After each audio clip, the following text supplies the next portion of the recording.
So a little bit of information about our city manager, Tony, that you may not be aware of. Tony became the city manager of Oregon City in 2016 and brings over 23 years of government experience to that position, or to the position, providing leadership and direction to ensure that the city's goals, policy, and requirements are implemented effectively and efficiently. Tony previously held the position of Oregon City's Community Development Director for over 6 years and worked for 8 years as land use planner in the Oregon City Community Development Department. Now this part I think Tony wrote himself. Tony has consistently demonstrated his abilities to be a leader who communicates effectively and results-driven, supports staff, and effectively addresses the needs of the community and organization. I agree 100%. Did ChatGPT do that, or did you? All right. Final comment, Tony and his wife have 2 children, one in high school, one in junior high, and his family enjoys baseball, softball, skiing, hiking, and fishing. So today, Tony's going to share the highlights from the previous year and the future vision, goals, and hopefully realities for this present year. So City Manager Tony Konkol, it's all yours.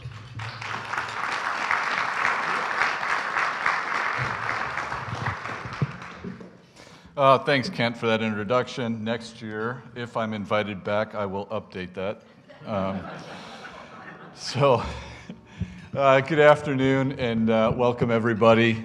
Once again, my name's Tony Konkol, City Manager for the City of Oregon City. I'd like to extend my appreciation to the Oregon City Business Alliance for providing me this opportunity once again, and to each of you for taking the time out of your day to hear about what's happening in our community. It's hard to believe we're already back here again, recapping another year and sharing our goals for the coming months. I believe this is the 9th time that I've had the opportunity to present at OCBA, and it really does seem like the time between these events gets shorter each year. I will say, and I'm probably jinxing the rest of 2026, but 2025 was relatively calm. No fires, riots, winter storms, worldwide diseases, major landslides, evacuations. Kind of boring. I would like to acknowledge and thank our city commissioners once again. People often forget they are volunteers who give countless hours of their time simply because they care about the community they call home. Without their guidance, direction, and ability to work together in a productive manner, our accomplishments would be much more difficult to achieve. I just want to thank once again Mayor Denise McGriff, Commissioner Mike Mitchell for being here today, and also acknowledge Commission President Scott Wilson, Commissioner Adam Marl, and Commissioner Rocky Smith. They've just been a great team to work with.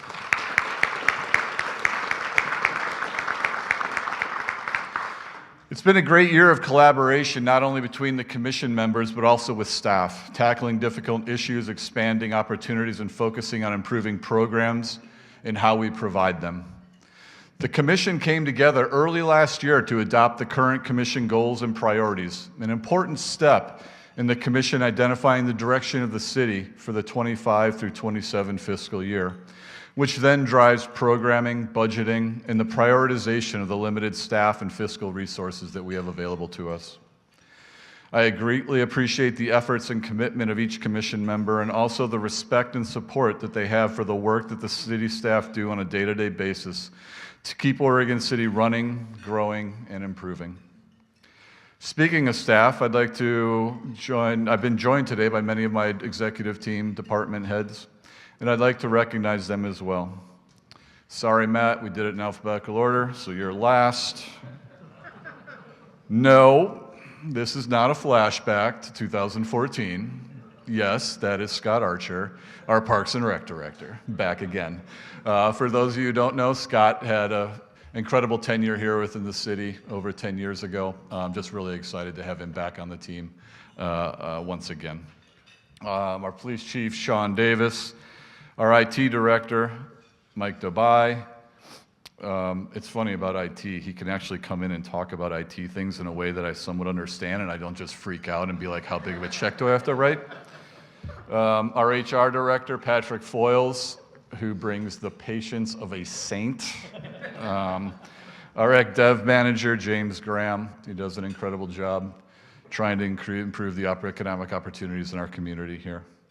Our new Community Development Director, Kelly Hart, she joins us from the city of Lebanon, where she was their Community Director for several years.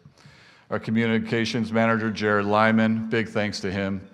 He helps put this event together with me, putting together a lot of the information, and probably has some of the best April Fool's Facebook posts of a city in the region. My Assistant City Manager, Alex Troutman. Can't say enough about the work Alex does for our community. I don't know, some people would equate me to a CEO. I would think of her as our COO. She's the one who gets things done behind the scenes, tackles the difficult projects, and keeps things moving forward. Our Public Works, Dana Webb. John, earmuffs. Dana's doing a great job leading the organization. Just an expertise around engineering, infrastructure, and transportation. That's a huge benefit. What can we say about Greg Williams, our library director? Just does great things for our community. And then our finance director, Matt Zook. It's often fun to have a finance director with a little bit of humor, so when I see the numbers and want to cry, it is a little easier to take. This year, I'll have been the city manager for a decade. I've seen a few things throughout that time, and I've worked with a lot of teams.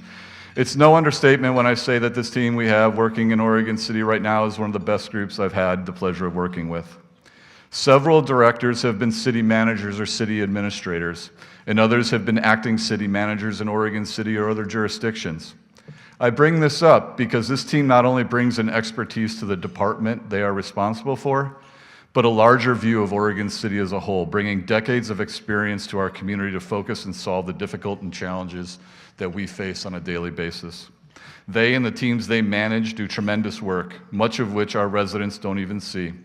That's one of the things when things run smoothly, and it just so happens in the background and you don't even notice it. It's really a testament to the work that they and my staff do on a daily basis. We have thousands and thousands of interactions with our residents, developers, visitors to our city each year, and the number of complaints that we receive are almost none. It's a testament to the work they do and how they do it.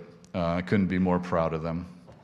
I could not be successful without the experience, depth of knowledge, teamwork, and leadership that this group brings to the city and the effective job they do in managing the needs of the community and guiding the staff to be effective and successful. Would my executive team just please stand up for a quick moment? And I hope all y'all enjoyed me and give them a round of applause for all the work that they do.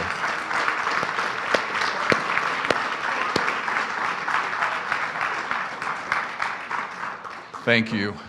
Speaking of commission goals, we're in the middle of the first year of the biennium, which means we have a new set of goals we're operating under. Prior to the start of each biennium, the commission meets with staff over the course of 2 days to discuss and identify the priorities that they want us to focus on. We've also provided the commission goals on the tables for you, if you'd like to look at that. And the 7 goals are: invest in city facilities and infrastructure, improve the city's lands and natural resources, support economic development and tourism throughout Oregon City, increase community engagement opportunities, create a diverse, equitable, inclusive, and safe community and workplace, increase housing opportunities, and reduce homelessness in Oregon City. Those of you who have been coming to these presentations for a while now may recognize that some of these are carryover of goals for this biennium from previous one.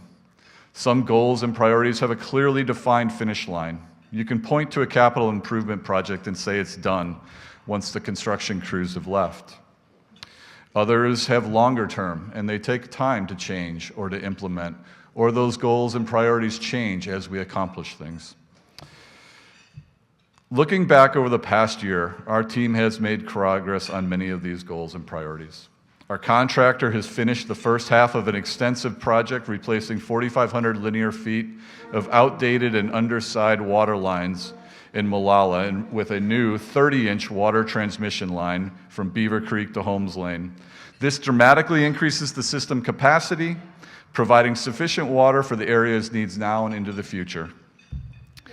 I've heard the complaints on the patch job and how miserable it is, and we understand.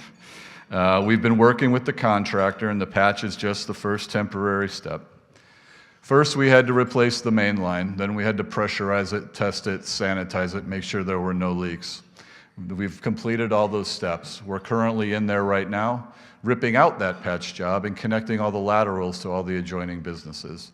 Once that's completed, we'll patch it one more time. But we have been able to move up the paving project for all of Molalla to later this summer. So that project will come to fruition and be completed. And once again, it's really difficult.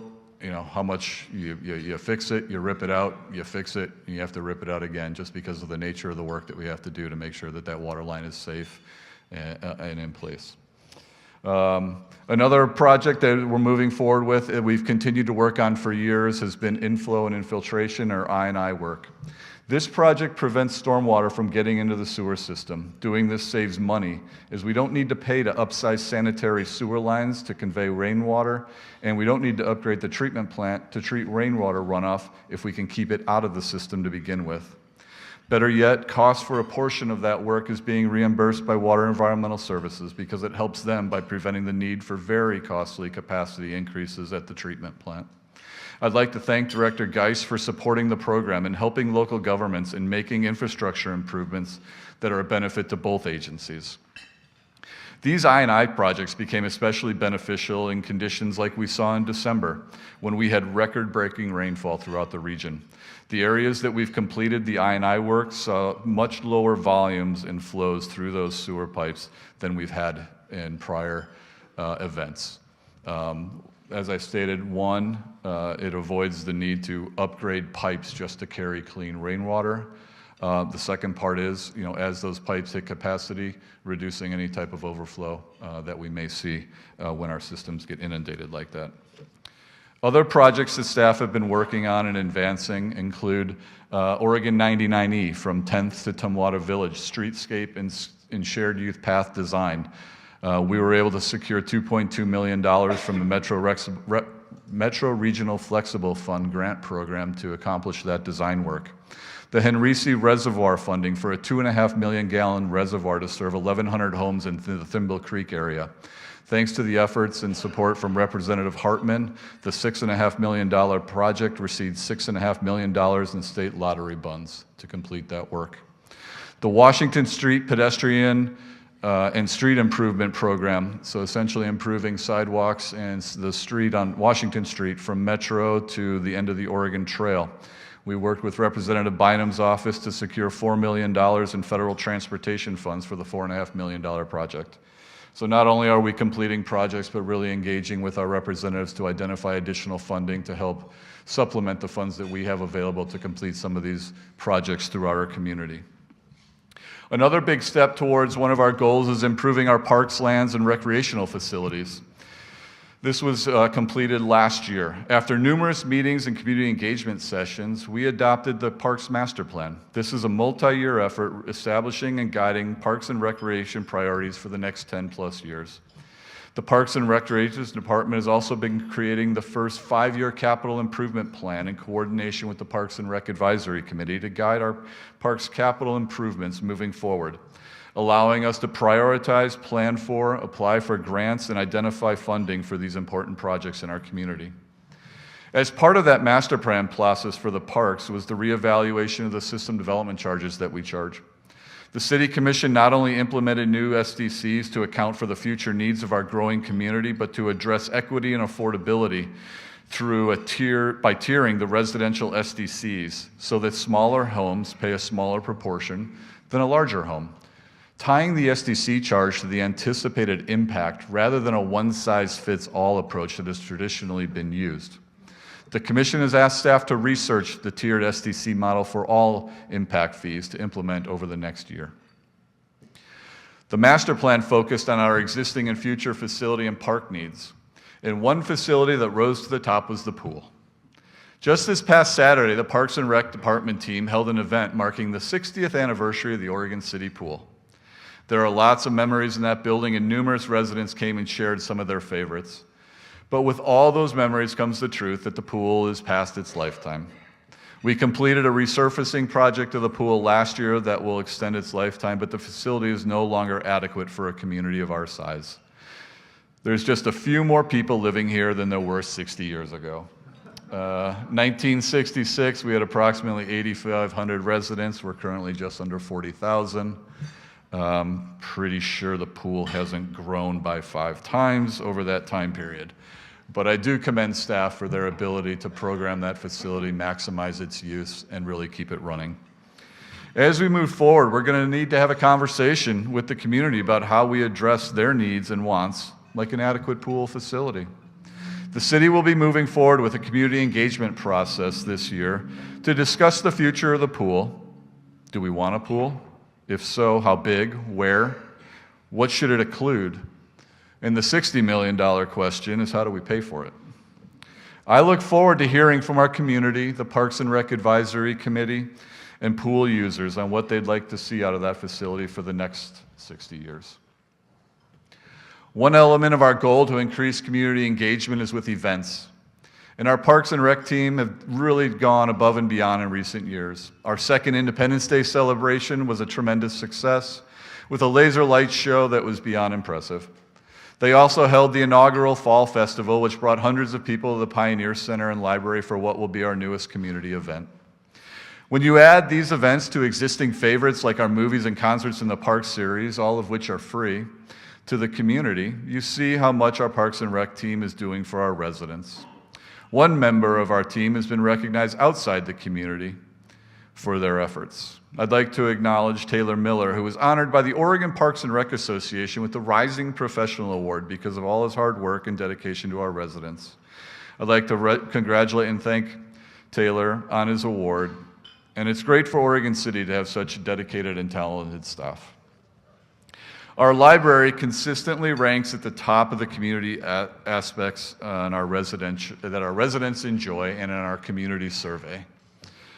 It's actually kind of humorous to watch the library director and the police chief banter back and forth about who got the highest rating on the community survey every 2 years, and they get to carry that mantle for those 2 years until the next survey. And if you spend any time there, it's easy to see why with all the programs and events the staff put together. I'd like to thank Greg and his staff for the amazing resource the library is for our community and the volunteers who make it such a success. One of the greatest aspects of our library, though, is that people who can't make it to the library can still take advantage of its resources. In prior years, I've talked about partnerships with the school district or library by mail program that helped expand their offerings and reach. We continue to look for ways to make library services more accessible. This past year, we introduced the Books on Wheels program by partnering with Meals on Wheels, another amazing program provided by our Pioneer Community Center staff, so that clients can now receive library materials as part of their deliveries. The library has continued to ensure that they serve residents of the entire library service district, which goes well beyond the boundaries of just Oregon City. Outreach to schools, assisted living facilities, and taking part in community events will be enhanced even more by the purchase of a library outreach vehicle this year, thanks to fundraising efforts by our Library Foundation and Friends of the Library organizations. You may remember last year's floor replacement project that took place. We're proud to report that the work was completed.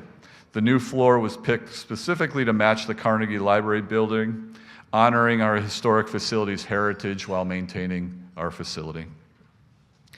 Another element of our engagement efforts is with public information. In every community survey we've done, residents say the trail news is their preferred method for getting updates. But rising costs combined with lengthy production schedules and the shelf life of the magazine made it difficult to include timely information in the quarterly publication. So in just a few days, residents and businesses should find in their mailboxes the first issue of our reimagined Trail News.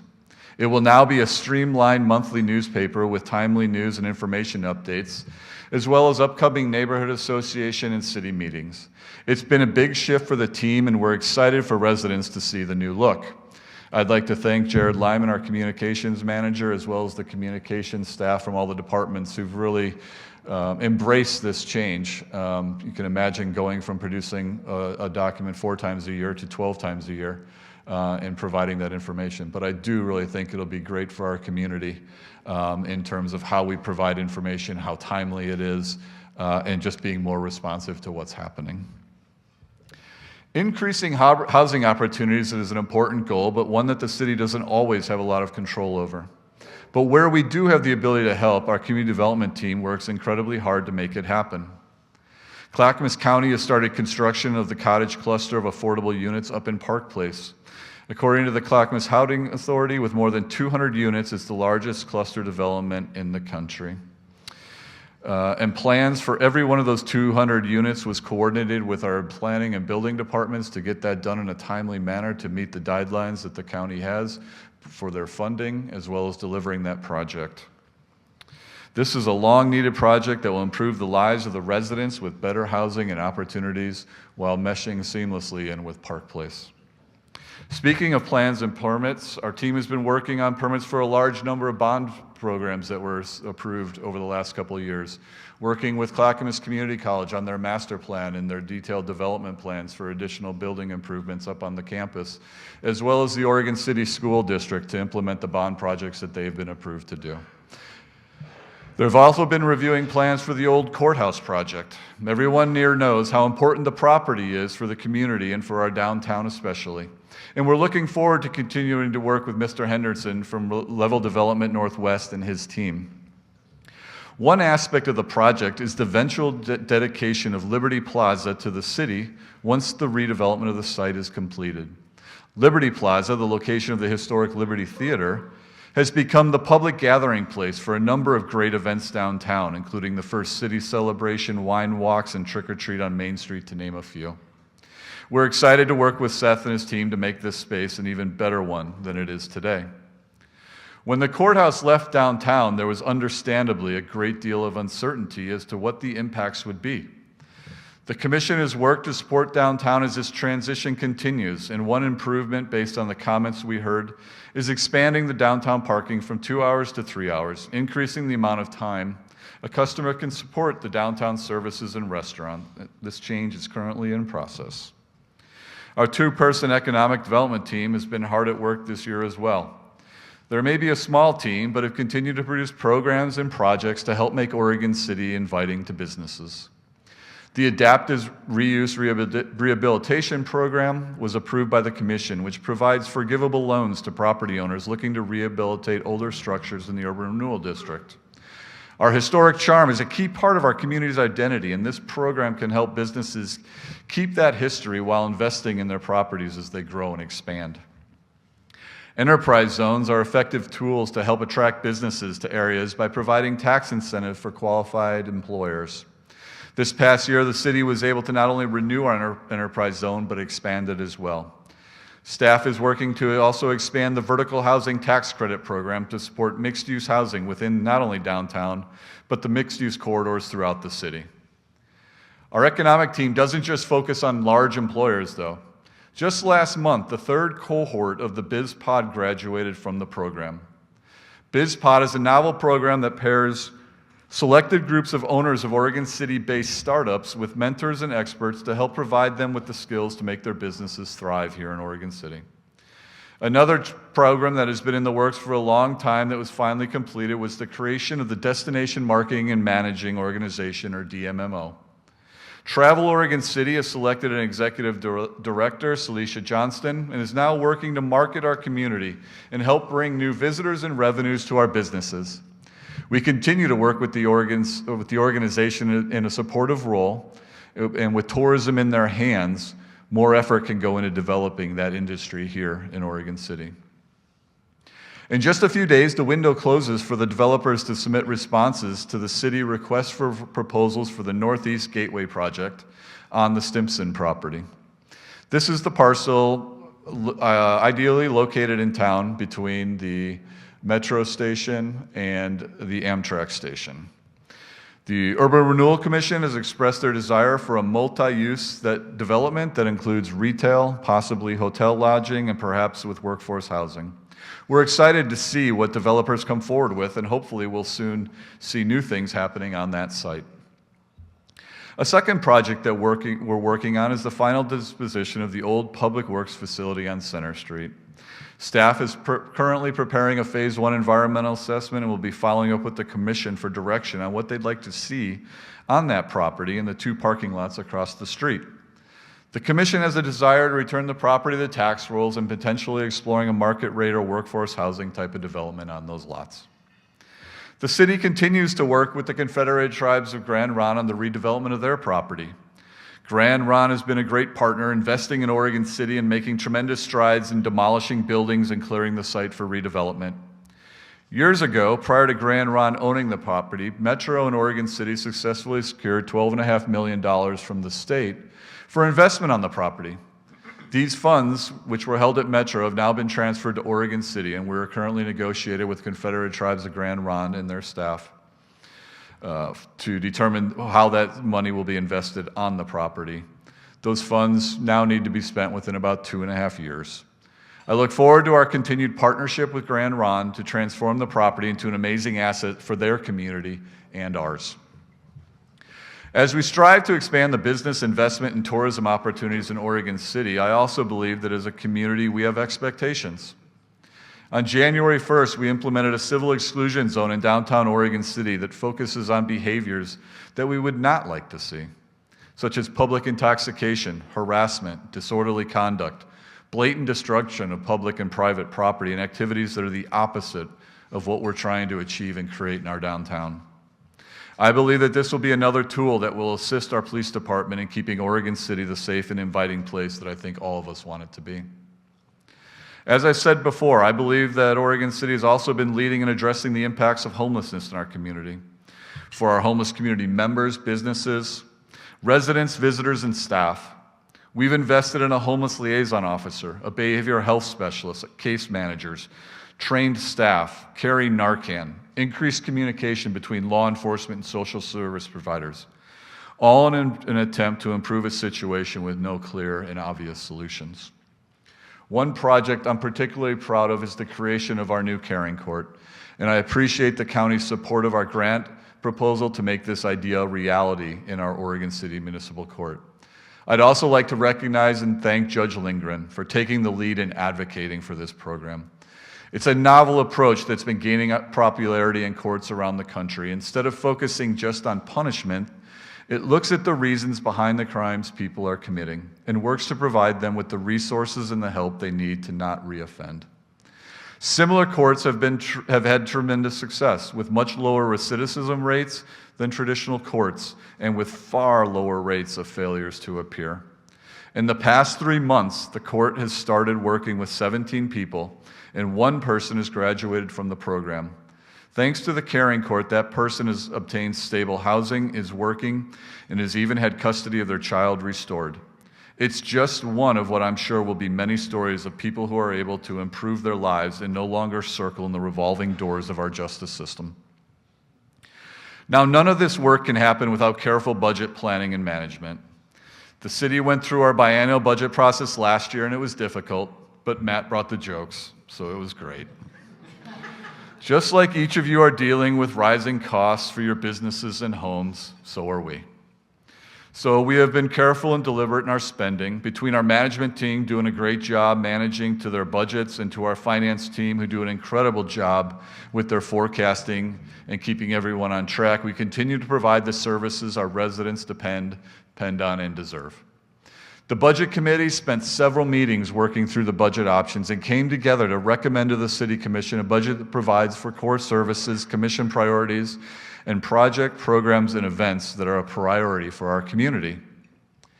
I've only barely touched on the many great things that are happening in our community, the day-to-day successes we have, or the approximately 40 priorities that have been identified to implement the Commission's 7 goals. At the beginning, I joked that 2025 had been boring. I do say that in jest. I honestly struggled with the tone of this presentation today, and I'm not oblivious to the struggles and anxiousness that many in our country, community, and staff currently feel. There are many concerns with many opinions: affordability, wages, cost of living, immigration enforcement, and expectations for local governments to respond. I can either lead this organization based on cynicism, fear, snarky one-liners, and despair, or I can lead based on patience, compassion, showing others a little grace and the benefit of the doubt, doing the right thing for the right reason, and a belief that through small improvements, we will make significant and lasting positive changes over time. I choose the latter. I feel humbled and grateful to have been able to work at one place for nearly 25 years and lead it for 10. I've learned a ton along the way, through mistakes I've made, experiences I've been through, and the amazing staff I have around me. And it's provided me with a perspective of change over time. Would I like things to happen faster? Sometimes. But change is happening. 25 years ago, who would have imagined the vibrant and bustling downtown we currently have with the variety of shops and restaurants that are there? A budget that provides for the community while maintaining adequate contingencies and emergency funds, all while remaining significantly under the maximum tax rate that could be applied. A beautiful addition to the Carnegie Library, a new municipal court and police facility that will serve our needs for decades to come, while honoring our 2 officers lost in the line of duty. A new public works facility, new businesses and restaurants for our residents and visitors to frequent, significant investments in upgrading and maintaining our infrastructure, and new parks and programming for our community to enjoy. I choose to focus on addressing today's concerns with hope and optimism while setting up the city to continue to improve and grow for the next 25 years, bringing the positive changes that the Commission and our community would like to see. As I conclude, I'd like to say that I'm proud of what we as a city have been able to accomplish, and I'm excited for where we are heading. And I hope that you are as well. With that, thank you for your time today. I really do appreciate you coming out and hearing what I had to say.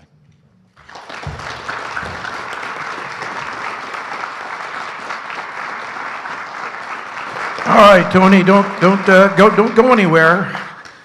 We still have Program hasn't changed. We still have a long ways to go here. We've got 45 minutes, folks. So let's get those blue cards out. I've got a few here to prime the pump from our attendees, but feel free to go ahead and fill out the blue cards, raise your hand, and one of the board members or Sherry, our administrative assistant, will come by and pick it up. So with that being said, let's get started. See what these people have to say.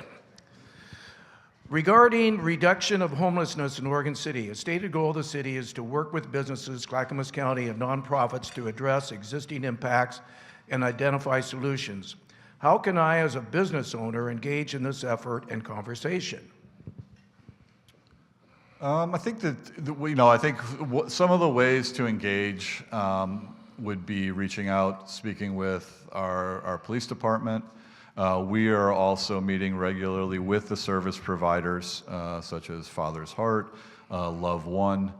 So I think it's really trying to identify, to what level of engagement would you like to participate.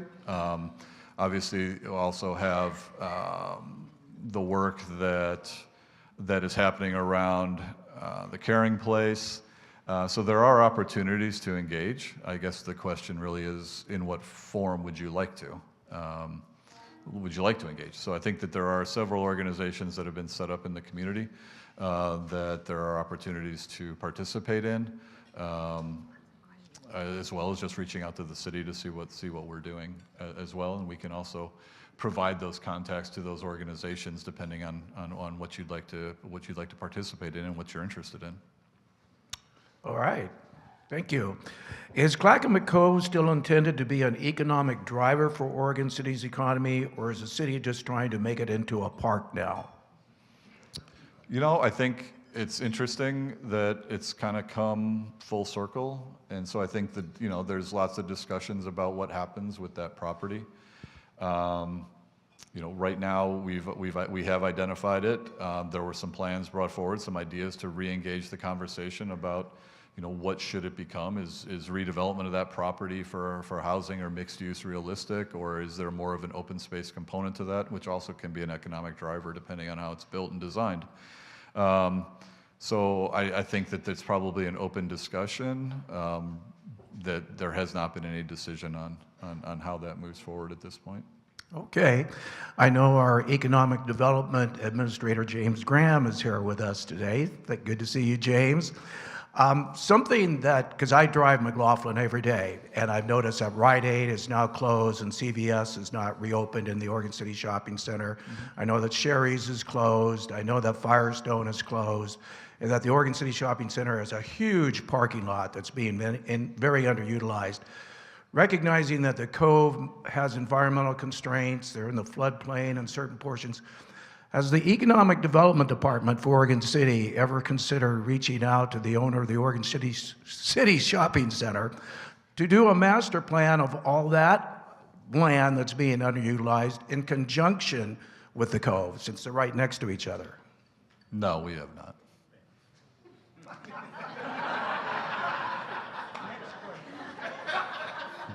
Did I miss something there? Ventriloquist. Okay. Would the city consider ever reaching out to the owner of the Oregon City Shopping Center to consider? Oh, you have? Well, here we go. So not to contradict the boss, but we have reached out to the Oregon City Shopping Center managers, and they are not super interested in talking to us, and I'm not sure why. But James is going to try. All right. Well, that's good to hear. Keep trying, James. Okay. Another question. How do you and the city intend to use the $12.5 million that the state and Metro forwarded back for use of the falls or in the vicinity of Willamette Falls? What do you think the projects could look like? Well, I think we've got, for those of you who've been around a while, we spent several years looking at what the opportunities for a Riverwalk development along the old Blue Heron property, now the Grand Ronde property out to the Portland General Electric Dam could look like. So I feel like there's been a significant amount of public engagement around the desire for a connection along the Willamette, opening up that area for public access, habitat restoration. So with that $12.5 million, Grand Ronde, Confederated Tribes of Grand Ronde has already received approval for essentially the first block. Water Street down to 4th Street, Main Street, right off 99E there, of which they're building essentially, what will be the first part of any type of public access along the river. So really it's coordinating with Grand Ronde of how do we continue now south. $12.5 million, I'd be happy if we get one block out of it, realistically, along the water's edge with the complexities of the permitting, the construction type. So right now we've been working with Grand Ronde to come up with an agreement about how we're going to manage those funds, how it'll be invested, how those decisions will be made to get that moving forward. So it would be, I would imagine that we're going to move forward we have the design concepts, what we'd like to see. So now we're into actual design and engineering that would then lead to construction with those funds. Okay, great. With the city focusing on housing and more importantly, affordable housing, is there a renewed appetite to take Chapter 59 of the city charter and get urban renewal functioning again? To do what with it? You tell me. No, we're working under what the charter says right now. And what does that say? It says funds can be, anything over 1 year needs to go a vote of the people for the urban renewal district. Okay. To expend those funds. So those are the parameters that we're working under right now. There's been no discussions to do anything different with Chapter 59 at this point. Okay. I guess that's a no. Regarding the goal, support economic development and tourism, sub-goal, support downtown businesses, what specific business support programs are underway, who is leading them, and how can a business owner in downtown participate in them? 3-hour parking is a separate goal. So I talked about we have the parking going on. We have the adaptive reuse program that is available for businesses who want to invest in their property and meet the requirements of that program. Those are the two main programs that we're working on right now associated with downtown. And kind of staying with downtown, while the city is revamping the vertical housing development zone, which was used in the project near the Cove, to engage a valuable economic tool for housing production with an active first floor use. Where is the city considering revamping probably the boundary of the vertical housing Correct. designation zone to include more properties in that economic support mechanism. Correct. Yeah. So right now we're looking at, when you think about going up 7th Street along Malala, over to Beaver Creek Road, all that's zoned what we call Mixed Use Corridor 1, Mixed Use Corridor 2, which specifically allows for that type of development, which would be 3 or 4 residential over retail on the bottom. And so really, we have the zoning in place, but we have a mismatch of where that vertical housing tax credit's being applied. Right now, it's traditionally in our downtown. For years, we've been striving to try to get residential in downtown Oregon City, and that's where that vertical housing tax credit originally overlay was created. So now we're looking at where can we extend it to the other zones that it makes sense along your transit corridors, where you have your bus routes, where you have some of your higher density development that we want to see. So really looking at those, so essentially would be, like I said, up 7th, Malala, Beaver Creek Road, where we have that Mixed Use Corridor 1, Mixed Use Corridor 2, and the commercial zones that are there.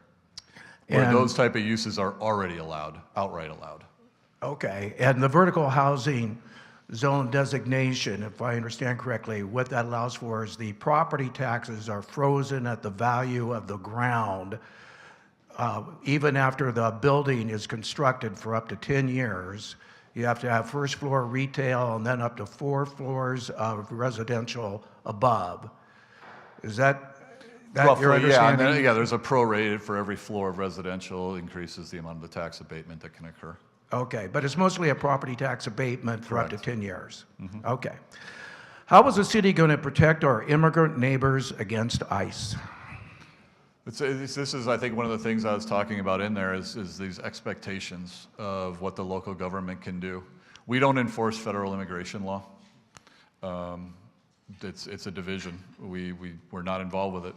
We follow the state law as it requires for noticing and coordination. So if there's an ICE event that happens out in front here and they call in because they need assistance with additional protesters or whatnot, that is our responsibility as a local government. We do not share information unless we're required to by a court order or a warrant.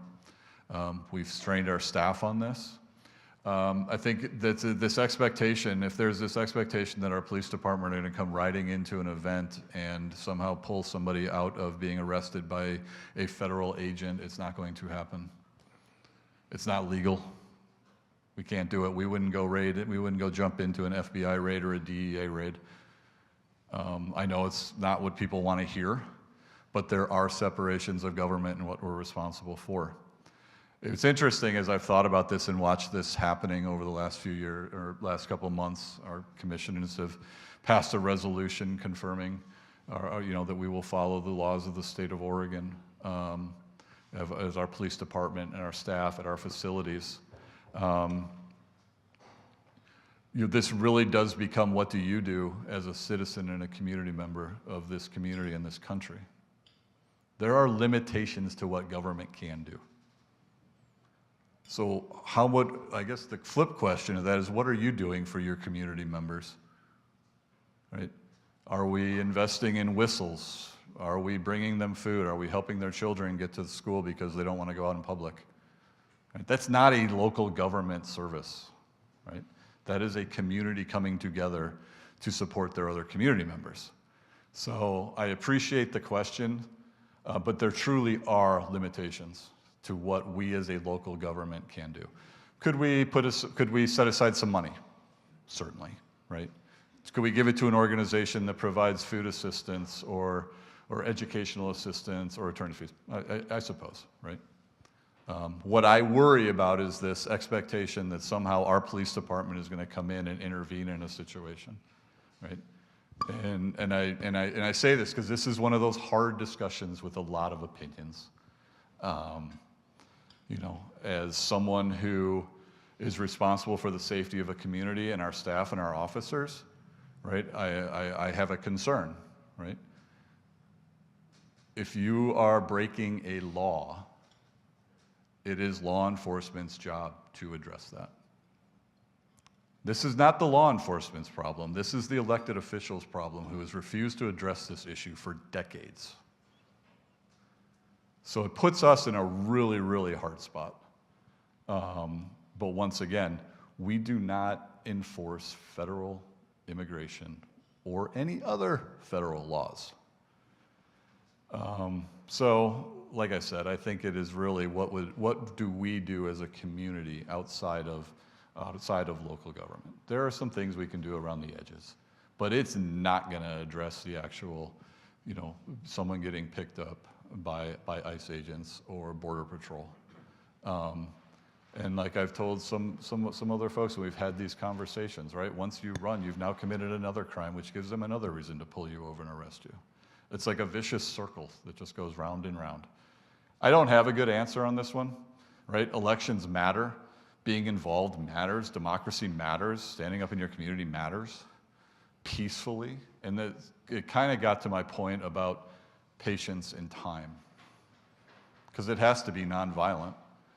It has to be through protest. It has to be through change. It's not going to happen overnight, right? And I know that's not the answer anybody wants, right? But that is the reality of how change happens. So, yeah, it's a tough one. It's disheartening to see. I'm sure there are folks who think we don't do enough.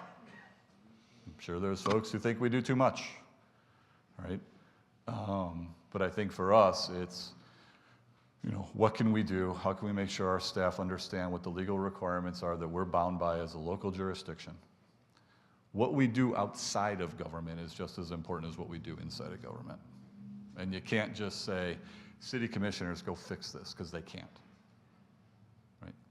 So, long-winded answer on that. That was definitely not a no answer. That was not well, yeah, but I didn't actually have a good answer. I wish I had more questions like that to ask you. That was really good. Yeah. Well, you mentioned, should the city throw some money at it? And one of the questions we have here, going forward in 2026, what is the biggest threat to the OC budget, and where are we vulnerable? Oh, boy. I think we're actually in a pretty good spot. I think the Budget Committee did a pretty good job going through and really looking at, what are we investing? What are we trying to accomplish? Setting reasonable expectations while protecting, where we're projecting where our ending fund balance will end up at. It's interesting in Oregon with measures 5 and 50. We're always going to we're so far, especially in the metro region, your market value versus your assessed value, and we collect property taxes on your assessed value. So there's a huge disconnect between those two numbers. So even when times like when we went through the recession in 2008, when the housing market collapsed, we continued to get our 3% a year because there was such a disconnect. We never had like Southern Oregon, kind of that death cross where your market value crossed your assessed value, and then you started to lose revenues at the local level. I think probably the biggest challenge, and I think I might have mentioned this last year, and it's slowing down a little bit, fortunately, was historically you'd see labor prices jump, but everything else kind of just went up a little bit, right? Or construction materials supplies went up, but everything else. It's just been a couple of years of everything going up and everything going up big. And now you're at the point where it's not kind of small numbers. You take 4, 5, 6, 8% on a small number, it's not as bad, but now the numbers are getting so large that those increases are starting to roll up a lot faster. So when you see healthcare jumping at 10, 12%, right? I was the AFSCME president back in the day when healthcare in Oregon City for their employees crossed $1,000 a month. And it was like, oh my gosh, it's $1,000 a month. I don't know if it's just the number. So that's $12,000 a year roughly. We made some changes to how we did our health care. It really started a conversation, right? We're about to hit $30,000 a month per employee for health care. 16 years, who would have imagined? Do the inflation number on that, right? So I think it's just I think governments have been, we have a traditional pension system that we're slowly moving away from, and there are embedded costs that just need to be addressed and somehow reined in to kind of keep those annual increases on the expenditure side consistent with what we see on the revenue sides that can be generated. So I don't think it's one particular thing. I think it's managing our projects to our budgets, staying within what's been approved by the commission for the expenditures that we have available to us, and then really trying to work and maintain some of those costs that we can control. I can't control the PERS increase every year. It is what it is. It's a sunk cost that has to be paid for. So there are some things we can control and some things we can't, and we got to focus on the things that we can. Okay, good. Could you give us an update on the Quiet Zone program? Slow. Dana and her team have done a really good job working with ODOT and the railroad on trying to keep that project moving forward. We continue to make revisions to the construction documents and the cost estimates, and we're currently in the process now. We do have to do some minor land acquisitions around where the tracks cross the streets. So we're in that process right now of working through the land acquisition necessary to complete those projects. Okay, and keep writing those cards, folks. We still got some more time. Get that hand busy. Recently, there's been a fairly large number of multifamily projects that have been approved in Oregon City and actually built, fairly sizable projects. Mm-hmm. But there doesn't seem to be very many new subdivisions for residential detached homes, and I know that has a lot to do with urban growth boundaries and city limits. Do you see Oregon City becoming more of a rental community as compared to what traditionally was a single-family home community? I don't think so. Interesting question. Unless, if we see more apartments constructed, obviously those are geared to rental. But when you look at the number of housing units, the subdivisions approved up in Park Place, the potential land up there, I know those phases are coming in. It's a significant number of single-family homes. Now, we don't get into, you could do a 100-lot subdivision with single-family detached homes. Doesn't mean they're necessarily going to be owner-occupied. They could be rented. But traditionally, we see those being owner-occupied, purchased homes. So I think there's a lot of uncertainty right now. I think you've got a lot of folks who probably have lower interest rates who are hanging on to homes. I think you got a pretty high barrier with down payment, and everyone's hoping for that magic 5s and 4s and 3 interest rates that we all saw for years that are probably pretty difficult and might not come around again. So I think there's probably a little bit of fear of uptake of homes, right? You don't want to just build them and have them set there. But I think we'll probably have a good mix. And historically, we've always been a single-family detached subdivision community. Mm-hmm. So it is kind of interesting to see some different types of housing coming in. I know community development has seen some more of that multifamily, some more of the missing middle, some of that kind of attached housing coming in on infill lots. So it's definitely a new housing type that we traditionally have not seen in Oregon City.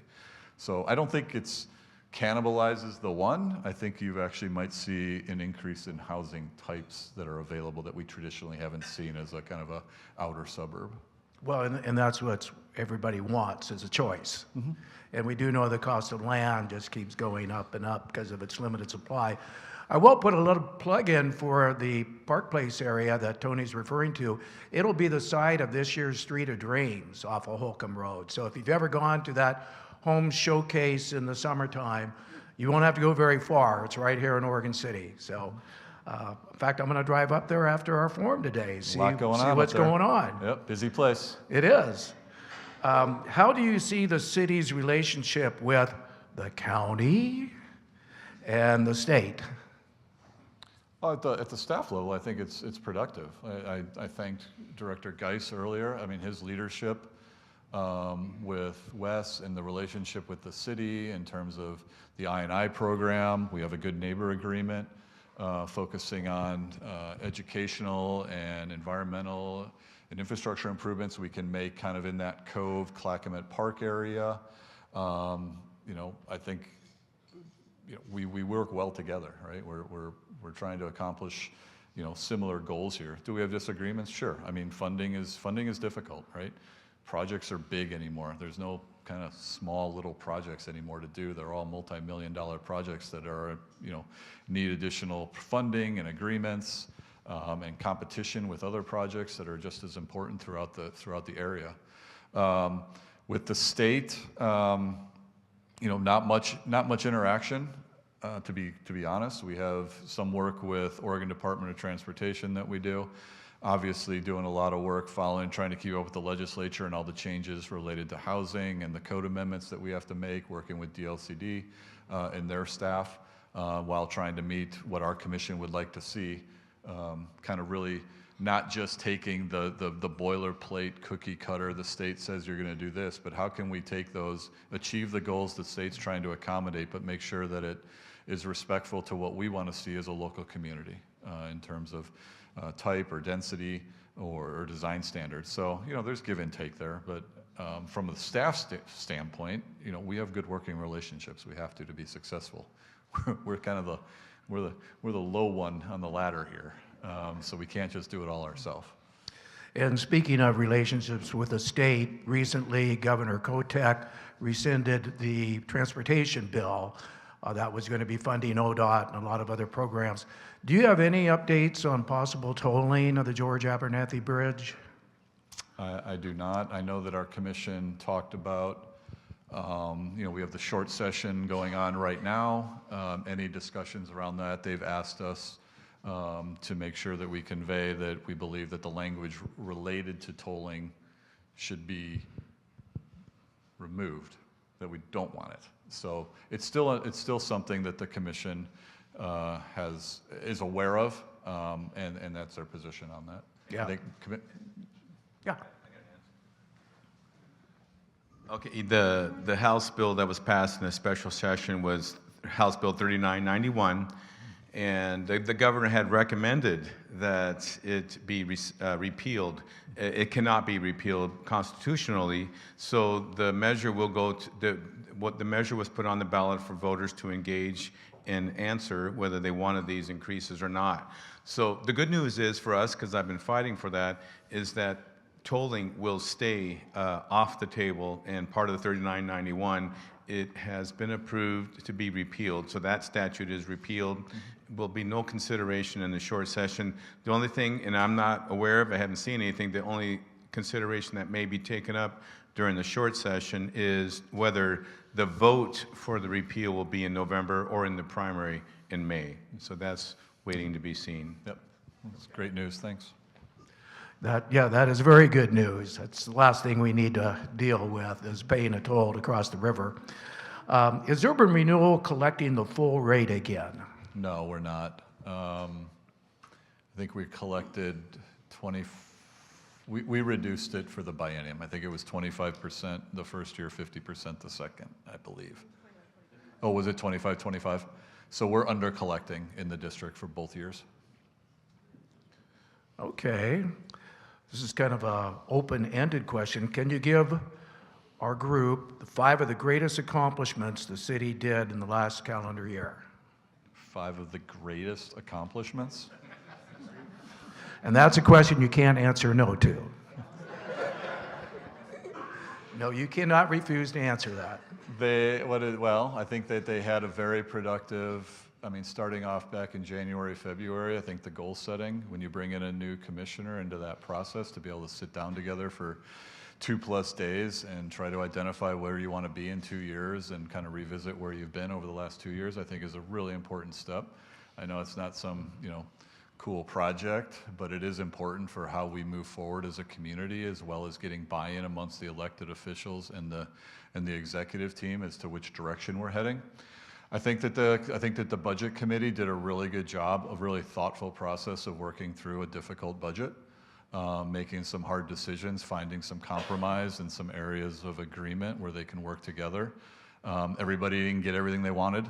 And I think that they worked really well together to come to a place where they could all support it at the end, even though everyone didn't get everything they wanted. They were very deliberative in that process, asked great questions, and made some hard decisions. So I think, once again, just from how we function, that's a really important step, right? That could that can derail a lot of jurisdictions. That can get a little chippy sometimes, and they did a great job working through some really hard conversations. I know, I think that some of the funding that we've been able to bring in from other agencies is a huge win for Oregon City when we can leverage what funds we have with several millions of dollars from other organizations. I think that's a huge win for our community over time. I think that the infrastructure projects, I know I've said this before, they're not flashy, but man, they're important for a community. You lose water, you lose sanitary sewer, it's a huge issue, right? It's a huge cost for people to come in when they want to build on their properties and there's not capacity to do that. So I think that the plans we've put together for the I&I projects, the water line projects, the WIFIA loan that we were able to secure, those are going to pay off for decades to come in our community. Like I said, I know it's not flashy, but they're really, really important. There's like 3 infrastructure projects, so that's like 6 things now. Okay, you exceeded our expectations. They rehired me, Kent. I mean, that was the highlight. With a bonus. All right, the mayor said you balanced the budget. There's 7 accomplishments. You want to go for 8? Nope, you said 5. Oh, okay, all right. What do you personally see as the biggest priority for 2026 here in the city? Oh, gosh. That's a tough question. When I think about, I think the biggest thing for us, it was interesting when I talked about some of the, just some of the anxieties, some of the fears that are out there right now, right? Like, even starting at the staff level, right? It took us a year to negotiate the police union contract. It took us almost that long to negotiate the AFSCME contract, right? People are feeling that pressure, right? So how do I, as the administrator, as the leader of this organization, right, start to address some of those concerns, right? How do we make sure our staff is feeling appreciated? How do we make sure that they're feeling good about what they're doing? I think staff morale is so important for us to be successful as an organization, right? I truly believe our staff, they go above and beyond, right? It's not just going through the motions, right? It's taking those extra steps.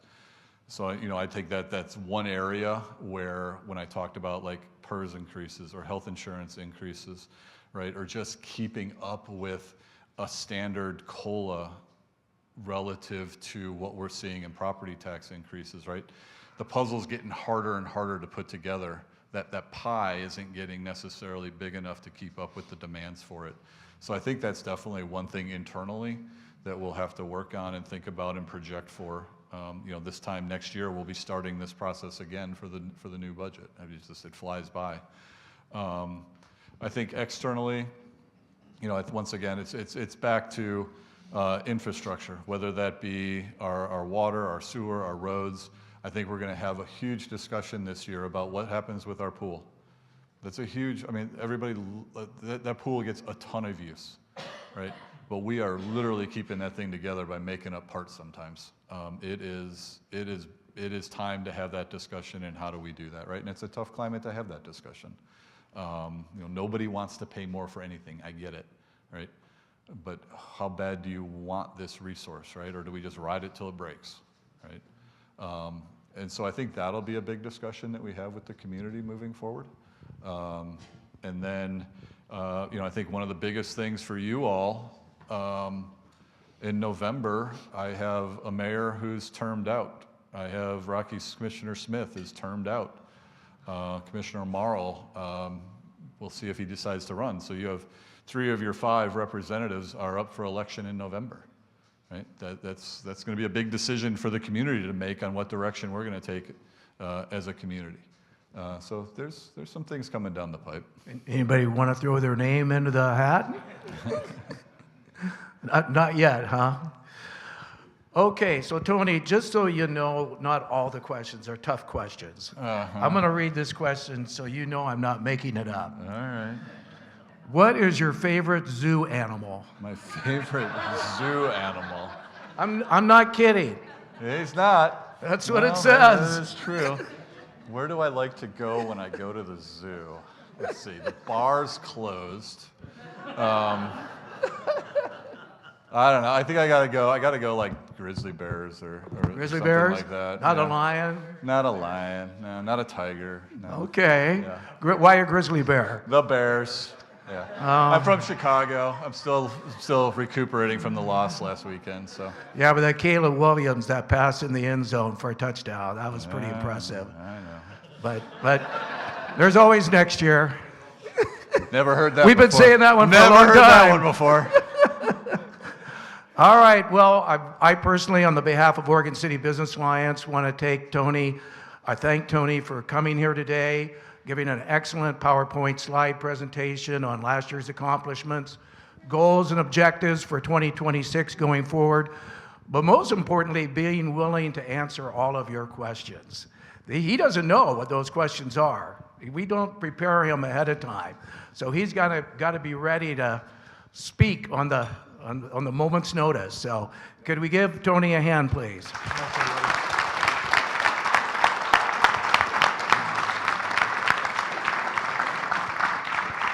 Great. And again, I want to thank the City of Oregon City for being the sponsor for today's forum. If you'd like to find out more information about Oregon City Business Alliance, because I know there are some fresh faces that I haven't met before that are here today, these little brochures are on your table. Feel free to take one home with you. On the back, it lists all of our forum dates for the rest of the year. We try to do the fourth Tuesday of every month from 11:30 to 1 here at the Abernathy Center, but certain months we have to move the dates around. But just remember, fourth Tuesday is typically when we get together. Next month, we're going to do a panel presentation with representatives from various businesses here in Oregon City to talk about the challenges they're facing in today's economic environment, what strategies they're implementing to try to meet those challenges. There's a myriad of issues, workforce development, just being able to pay all your bills, as Tony was alluding to. Everything keeps getting more expensive. Tariffs, how is that impacting their supply chains and things like that? So put that on your calendar. I think it's February 22nd, according to the brochure here. February 24th. But that'll be our presentation for that month.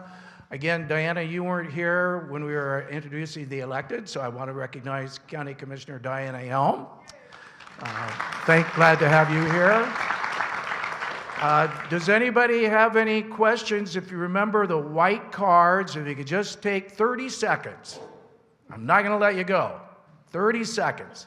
Just write down what you thought about today's forum presentation, and more importantly, what topics would you like to see us cover in future events? As I shared earlier, we're here for you. We have the time to go ahead and reach out to people to make sure we have experts in various backgrounds and fields on various topics. But we want to make sure it's a topic that you want to hear about. That's what makes a community just not survive, but thrive. So just, if you do that for us, I'd really appreciate it. You can just leave them on the table. We'll swing by and pick them all up. So with that being said, I think it's supposed to start raining. Our dry trend is coming to an end, but the mountains need snow. We need summer runoff, so I hope we get a little bit more than just sprinkles. But have a great day, and we'll see you next month. Oh, and if you see a cell phone that doesn't belong to you on a table, it's mine.